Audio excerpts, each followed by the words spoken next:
Assalamualaikum warahmatullahi wabarakatuh. Halo semua, kembali lagi bersama aku Bungsu Apriani dengan NPM 23050058. Mungkin langsung saja ya teman-teman sekalian. Kali ini aku akan membahas mengenai materi pemasaran politik yang terdapat dalam mata kuliah komunikasi politik. Pada kesempatan kali ini, aku akan membahas mengenai artikel yang terdapat di salah satu jurnal internasional dengan judul I Like, I Share, I Vote, Mapping the Dynamic System of Political Marketing. Yang dimana artikel ini diterbitkan di salah satu jurnal, yaitu Journal of Business Research, dan tersedia di Science Direct.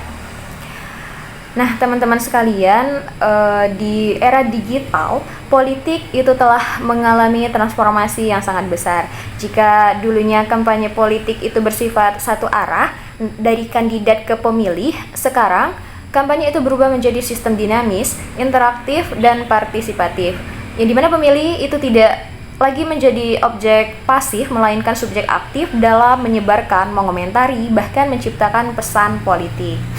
Nah, artikel yang berjudul I Like, I Share, I Vote ini menjelaskan bagaimana media sosial itu mengubah landscape pemasaran politik. Dimulai dari platform seperti Facebook, Twitter, Instagram, dan TikTok itu tidak hanya menjadi media promosi, tetapi juga ruang diskusi, debat, bahkan propaganda. Nah, disinilah muncul fenomena baru, yaitu pemilih sebagai micro-influencer. Setiap individu itu kini dapat membentuk opini publik, teman-teman sekalian, yang dimana mereka itu tidak hanya menyukai dan membagikan konten, tetapi juga mempengaruhi orang lain di jaringan mereka. Yang dimana efeknya itu sangat luar biasa, teman-teman sekalian. Di sebuah unggahan yang menarik itu tidak bisa menyebar lebih cepat daripada iklan yang berbayar. Kepercayaan itu tidak lagi sepenuhnya bersumber dari lembaga resmi ataupun media yang besar, melainkan dari orang-orang terdekat dalam jejaring sosial kita. Nah, kandidat dan tim kampanye pun itu dituntut untuk berubah. Mereka harus adaptif terhadap dinamika global, mampu berinteraksi secara personal, dan menciptakan konten yang memancing partisipasi kampanye. Bukan hanya soal persuasi, tetapi juga kolaborasi. Nah, pemilih pun harus merasa menjadi bagian dari gerakan politik, bukan hanya sekedar sasaran dalam dunia perpolitikan. Lalu, apa sih maknanya bagi demokrasi?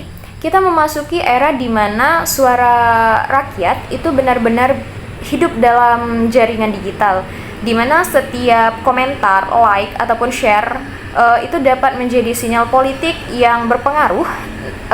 Namun ini juga mengandung tantangan, yang dimana yaitu bagaimana sih caranya kita menyaring informasi palsu, menjaga etika komunikasi, dan membangun ruang politik digital yang sehat. Jadi teman-teman sekalian, kesimpulannya itu dalam sistem pemasaran politik yang dinamis, kekuatan tidak hanya terletak pada siapa yang berbicara paling keras, tetapi pada siapa yang mampu membangun koneksi dan kepercayaan di dunia digital, yang dimana suara kita itu tidak hanya berarti saat di bilik suara, tetapi juga saat kita memilih untuk membagikan, menyukai, dan terlibat. Mungkin itu saja penjelasan singkat dari saya mengenai artikel ini. Jikalau teman-teman sekalian merasa kurang jelas ataupun kurang rinci, teman-teman boleh langsung mencari informasinya di webnya langsung ya. Di situ akan ada penjelasan yang lebih jelas dan mendetail lagi.